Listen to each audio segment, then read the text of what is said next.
the Week. I'm Dara O'Brien. Joining me this week are Milton Jones, Ed Byrne and Ramesh Ranganathan, Nish Kumar, Hugh Dennis and Angela Barnes.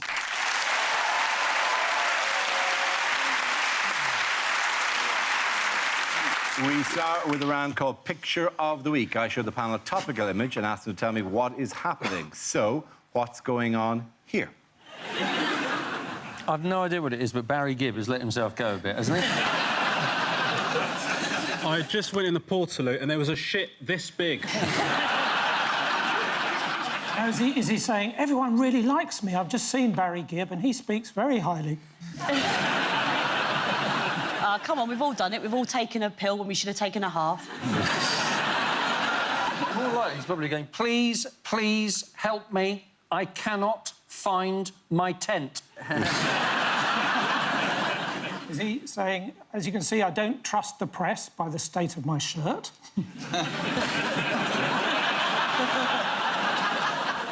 I reckon he's going, come on, Teresa, come and have a go if you think you're hard enough. I'll show you something strong and stable. Whoa, I didn't mean... hang on, no, yeah.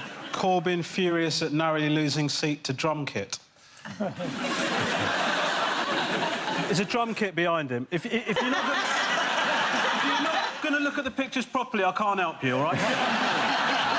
And there should be a drummer behind that drum kit. Yeah. But they had to go because of Tory cuts. Yeah. So that's just a symbol of Tory cuts. By the way, that only worked because I set up the drum kit.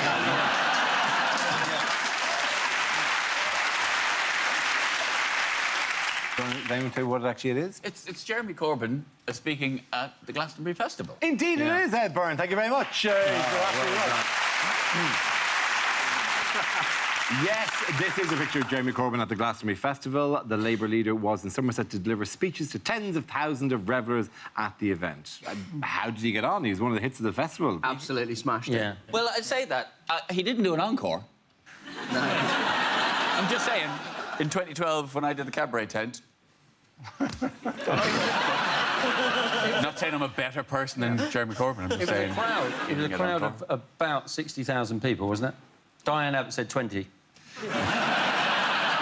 not 20,000, just literally 20. I'm sad they didn't go full Glastonbury and do the, you know, the thing where they put glitter in their beards at festivals. Have you seen that? Like, grown men walk around festivals with their beards full of glitter. They do. My boyfriend wanted to get it done. He's got a beard. I said, don't you dare. I said, you go down on me once. I've got a vajazzle I never asked. I always have glitter in my beard, but that's only so that people can differentiate me from Ramesh.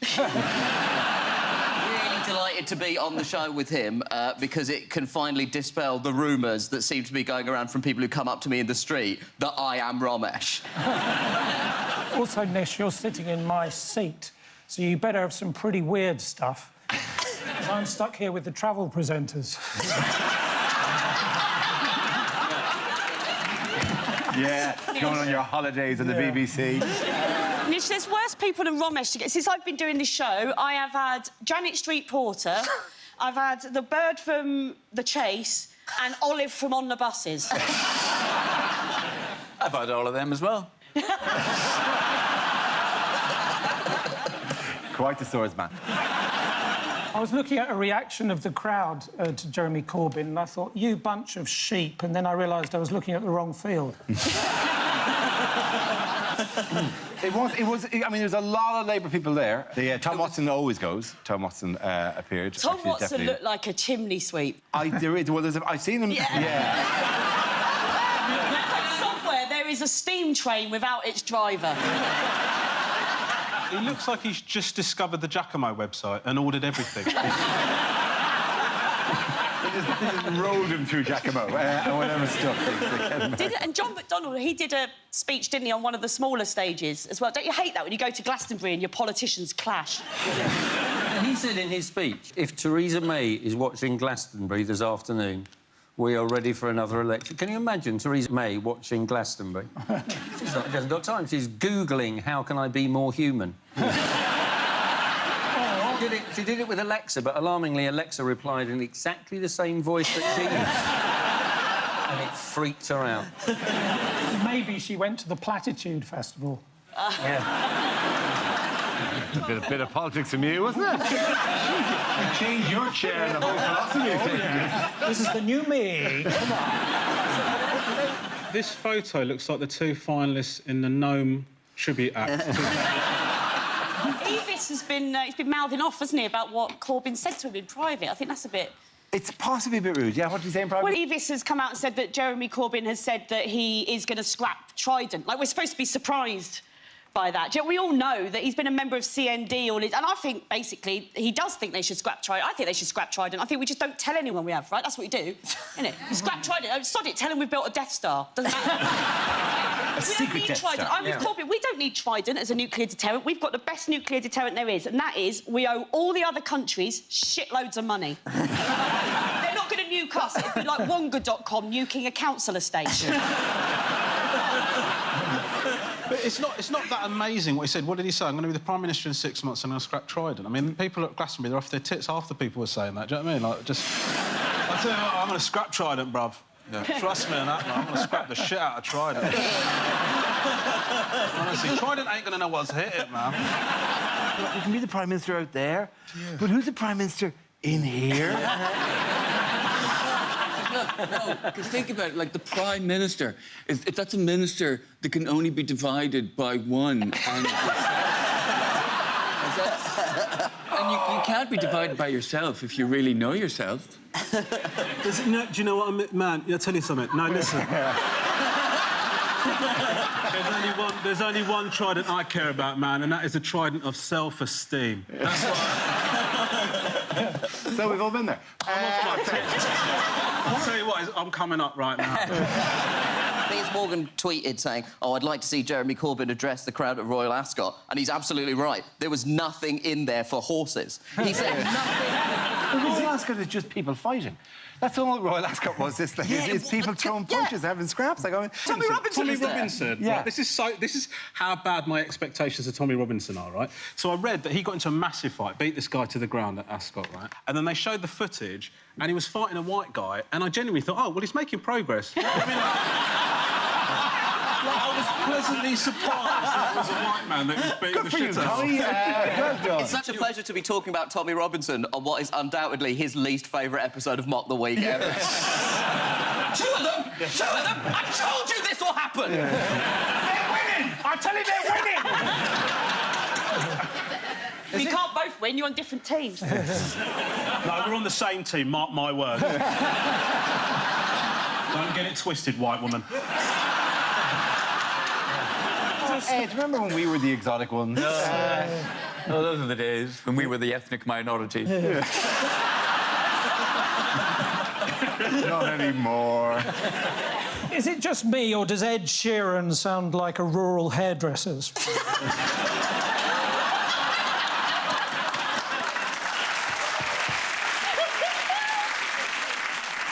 Always bringing it back to the music, Milton. People complaining about the music. That's all people. That seems to be the Glastonbury tradition. People do get very angry. People get very angry anytime there's a sort of rap act anywhere high up the bill. People get very upset. But I was delighted to see Stormzy there because he is from Croydon, as am I. And Croydon is nailing it right now. We got Stormzy, we got Kate Moss, and we got the #2 British Asian stand-up comedian in the country. I know my place. Even my mother recently described me as a poor man's Ramesh. So I know where I'm... Listen, mate, if you dream of being a poor man's Ramesh, you better wake up and apologise. OK. This is what they want, us to fight amongst ourselves. Stick together, brother! Anybody now going to break out into some sort of dance? Yeah. Oh, yeah.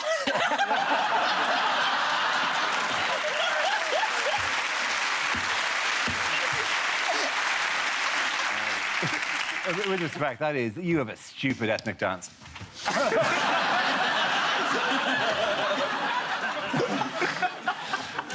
OK.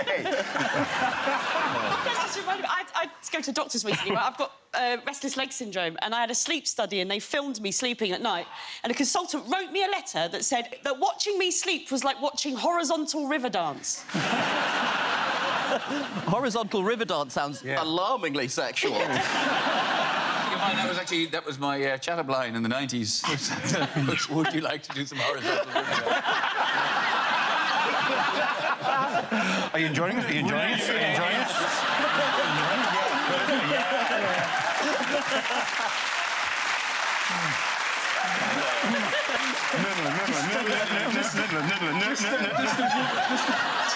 The Lord of the Horizontal Dance. At the end of that round, the boys go to Nishu and Angela. Now we play a round called I'm Corbyn Up, so you better get this Labour Party started. This game involves Angela and Milton, so if you could make your way to the performance area, please. This round is a stand-up challenge. I launch a wheel of news, and wherever it chooses to stop, one of our performers must step forward and talk about that subject, OK? Here we go. Let's spin the wheel. The first subject is kids. Oh, yeah, I love that. Now, I don't have any kids myself. People think that when you say you don't want kids, it's because you hate kids, and I don't hate kids. I just don't trust me to keep one alive. Different thing. Because I've never had the broody urge. I do understand biological urges. It's just that mine have mostly been for carbs. Yeah. And babies are famously protein-based. Yeah. And you get to my age, and it's weird, people are obsessed about whether or not you're going to have children. I went to see my doctor recently about something completely unrelated, and he said to me, you do know, Angela, don't you? You do know, if you were to have a child now, you'd be what we call a geriatric mother. He's dead now. So... He said, why don't you get some eggs frozen? He said, why don't you freeze some eggs, and if you change your mind further down the line, they're there, you know. And I thought about it, I really thought about it, and then I thought, do you know what? Whenever I've frozen something, it's gone a bit shit. I was like, do I want my children to be the human equivalent of a ready meal? What about when little Findus and Sarah Lee go off to school? And they're getting taught about the birds and the bees. They're going to get taken into a separate room and get told your mum went to Iceland. No. There are loads of reasons for not having kids, right? Here's one. Now, ladies in the room, you can vouch for this. As a woman, you get your bits looked at all the time. Now, every time a nurse or a gynaecologist has had a look at my bits, they have told me, and I quote, that I have a lovely cervix. Thank you, I grew it myself. Yeah, now, I don't know what that means, but I do know that in my life, I have been told my cervix is lovely way more than I've been told my face is. If I'm going to ruin the most complimented part of my body by shoving a baby through it, right? I am literally beautiful on the inside. And that's how I want it to stay. Well done, Angela Brown. OK, that leaves us with Milton. Let's see what you've been left with. Let's spin the wheel. And the topic is relatives.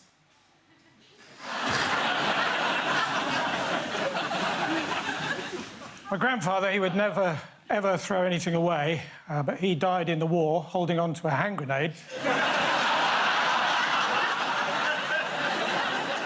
My other grandfather, he's got a metal plaque on his forehead dedicated to a park bench that died.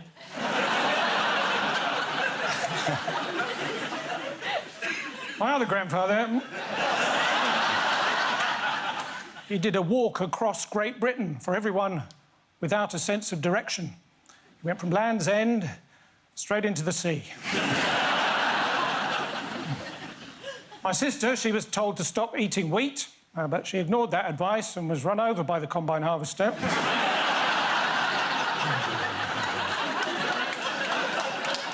My other sister and her friends, I took them round a poultry farm recently, not the hen night she was expecting.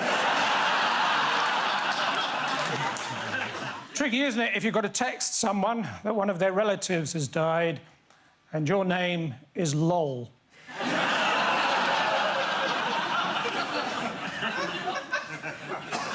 May he rest in peace. Lol. My other grandfather, he's doing a walk across Great Britain for all those who have got a sense of direction. Well, he was until the calf injury. Not old enough to take his weight, according to the RSPCA. Thank you very much. Back in the band, points go to Angela Barnes.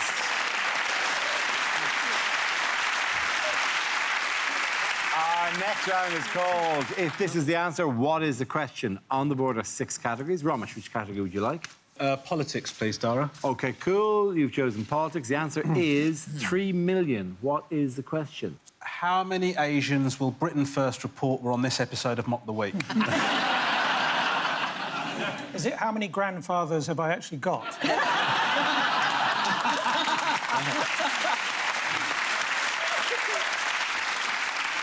Is it the number of British pounds you can now get for 10 euros? Is it the number of people who watch Love Island and this should therefore be cold? Is it, after Brexit, what apparently will be the annual salary of the average British fruit picker?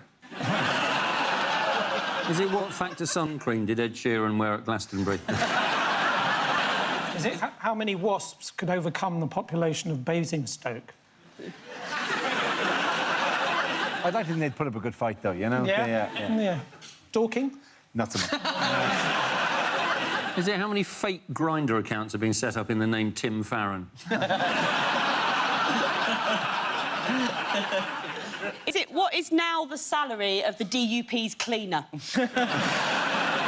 Is it the number of my children's fidget spinners that I've deliberately broken? The correct answer is? Is it how many wasps could overcome the population of Guildford? Just going around. It's just the N3 corridor. Yeah. Slowly. Yeah. That's next. Yeah, absolutely. Yeah. I think the actual correct answer is how many EU citizens are currently living in the UK. Absolutely right. Thank you very much. Yes, the question I was looking for was approximately how many EU citizens are living in the UK. This is the news that Theresa May made what she called a fair and serious offer to EU leaders to protect the rights of EU citizens in the UK after Brexit. But how did the European leaders react? They loved it. Yeah, they did. As they're loving everything about Yeah, they Brexit, loved that should be everything. all. We all have to get on side, so Brexit's great. We have every week. Yay! Dara, I don't want any more of this sarcasm from you. It's not There's been sarcasm. so much sarcasm. I watched Andrea Leadsom on Newsnight, and she told us that broadcasters have to be more positive about Brexit. So we got to start doing more positive Brexit, like why did the chicken cross the road? To escape bureaucrats. An Englishman, a Frenchman and a German went into a pub. The Englishman left early without paying his bill and with no sense of how he was going to get home. He is a legend. Theresa May told them all about this offer to EU citizens at a dinner, and then she wasn't allowed to stay for the discussion after the dinner because she's not part of the... She's no longer part of it, right? Yeah. And you just know it's terrible because you know that they'll all have gone, bye, Theresa, it's lovely to see you. Yeah, bye-bye, bye. Loser. She described know it, didn't that's she, as happened. being constructive, right? No one has ever described anything as constructive unless it's gone really badly. Like, no one's ever gone, how was the wedding constructive? In other news, what can now be taken in larger quantities on some flights from Italy? Cocaine. No. Uh-oh. It's pesto. It is pesto, yeah. How much can you bring on, do you know? 500 mil, isn't it? 500 grams. 500 grams, yeah. Yeah, or 2 jars of 250. If you measure it in grams, then it isn't a liquid. So I wasn't doing the maths. That's the actual rule. I wasn't going, oh, by the way, you can divide 500 by 2. So it's normally 100 mil, isn't it, you can take through? But why have they done that, then? They've done that because they sell pesto. And It has to be proper it has to be Genoese proper pesto, though. Genoese. It's just through one airport, it's not through the whole of it. It's just through the airport in the pesto really producing area of Italy. Genoa. Yeah, it's to encourage. Presumably, it's because every tourist comes to Genoa Airport and goes, "Oh, I bought some pesto," and they just go, "I'm sorry," 100 minutes later, and you're left there with a choice of, well, screw you.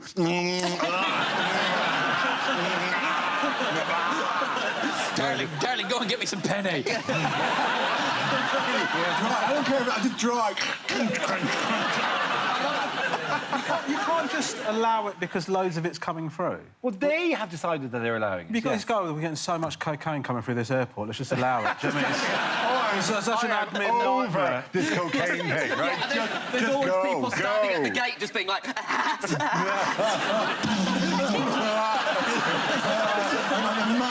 Cocaine and pesto. Wait, give me some pesto and give me the cocaine and just smash it in my mouth. Darling, get me some penne.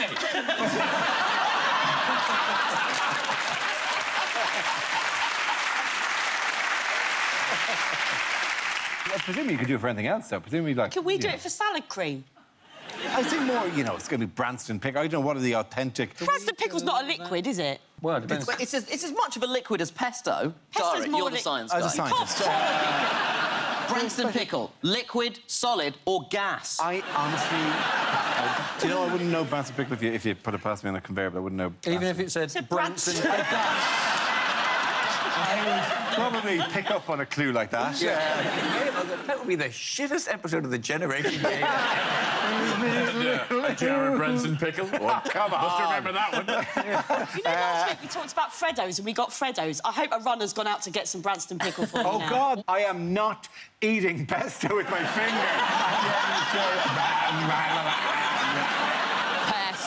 Pesto. Moving on, what might car horns sound like in the future? I like this story. Because I only passed my driving test a year ago. I'm a fairly new driver. And so the story is that they want to change... They think that horns are too aggressive, right? So they want to change it to sound like a duck. And I do agree that horns are too aggressive, because there are times when you don't want to say, oi, you just want to go, sorry, my bad. You know, and I want one that sort of goes, sorry. You know, one... It should be like a dual flush. Yeah. So you want to have like a kind of a language where it goes, and he goes,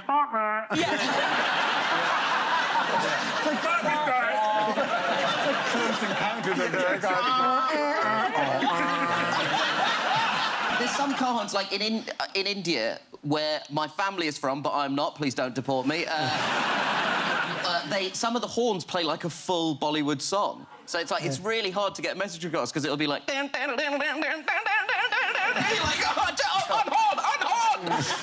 unhorn. You can't unhorn. If I've learned anything in life, you can't unhorn. I'll tell you what, once I've started that horizontal river dance, I cannot unhorn. I can't unhorn, I can't unhorn. I saw an unbelievable piece of road rage where a taxi was sort of going out in front of a guy, and I can't remember whose fault it was, but the taxi just went in front of this guy who was trying to cross the road, and he just instinctively smacked the window with his hand, like he was just really angry. He went, that. And the taxi driver got out and just went, oi, if you ever bang my cab again, I'll bang you. Bang you so hard, and I can't unhorn. At the end of that round, the points go to Milton and Rubbish. Now we come to scenes we'd like to see. So if everyone can make their way over to the performance area, I'll read out this week's topics, then we'll see what our panelists can come up with. OK, here we go. The first subject is unlikely things to hear on a history documentary. Here we are at Warwick Castle, home of one of the biggest scandals in British history. £4 for a pencil sharpener. It was a wooden horse. The soldiers of Troy had been deceived. They would never bet on the Grand National again.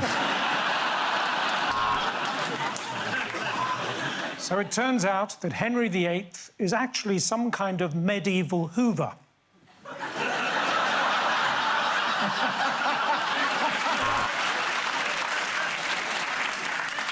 Here's an easy way to remember Henry VIII's wives. Divorced, beheaded, munter, fit, MILF.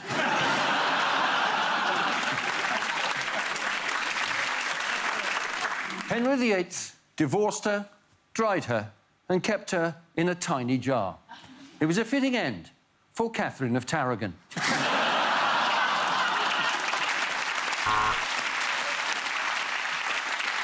And if you want to see what this place looked like 200 years ago, then you probably voted leave. The story of his marriage is simple. Julius Caesar, Julius marries her, Julius dumps her.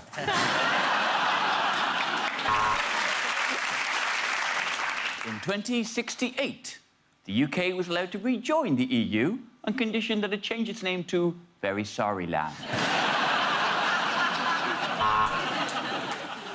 And as we unearth this skeleton, what becomes clear and what we have learned is that I should have found a deeper hole to bury my wife.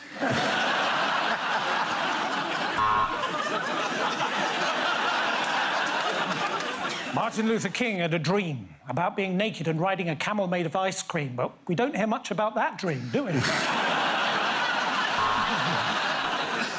What was life like for a typical Roman soldier around 200 BC?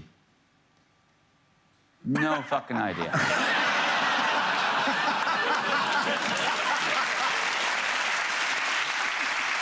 How are your parents? Shouted Cromwell across the battlefield. And the king replied, they're very well, thank you. Isn't the weather nice for this time of year? It was civil war.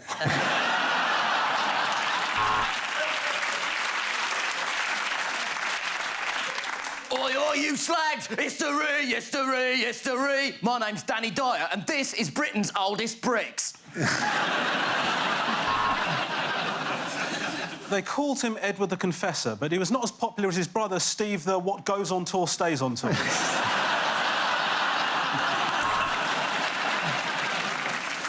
They ravaged the land, taking over vast areas with the catchphrase, if anyone can, Genghis Khan.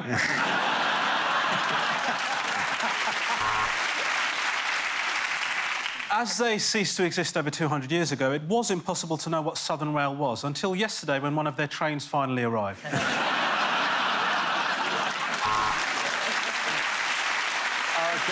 the next topic is unlikely film trailers. From acclaimed director Ridley Scott, Alien 7. It's just fucking ruined now. Nigel Farage buys a guest house in Spain. How will the locals react? Find out in Casablanca.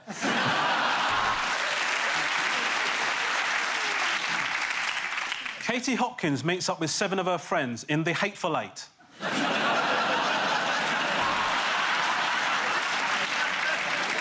God, I wish you'd become a lawyer. Nish Kumar stars in The Mummy.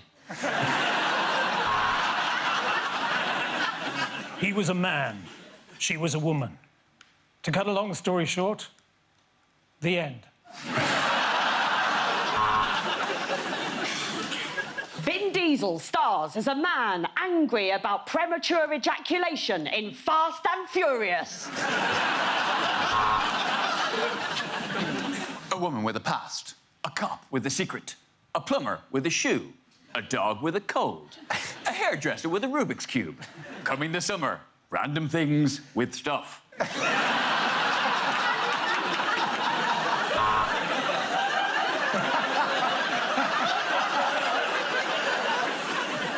Theresa May's up to her old tricks again in The Matrix.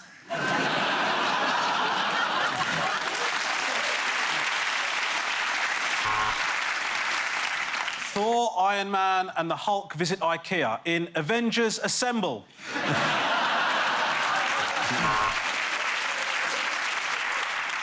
Russell Crowe stars as a man who devours his wife and is then really pleased with himself in Gladiator. This is the story of the last man in Nazi Europe with a foolscap folder. Saving Private Ryman.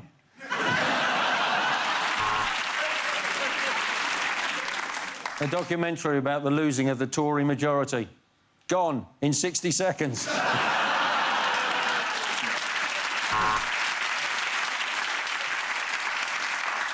A woman calls an election and then disappears from her own campaign in Wonder Where the Fuck She Went, Woman.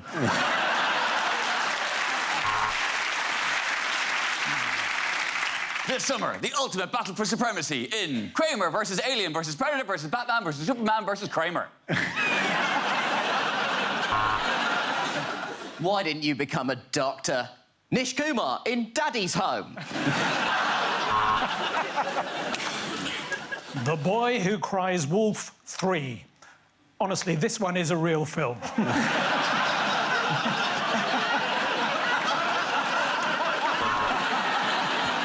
Oi, hands off the chocolate. Hands off the chocolate. Keep your hands off the chocolate. We are the guardians of the galaxy. OK, at the end of that round, the points go to Milton, Ed and Ramesh. And that's the end of the show. This week's winners are Milton Jones, Ed Byrne and Ramesh Ranganathan. Commiserations to Nish Kumar, Hugh Dennis and Angela Barnes. Thank you for watching. I'm Darrell Breen. Good night.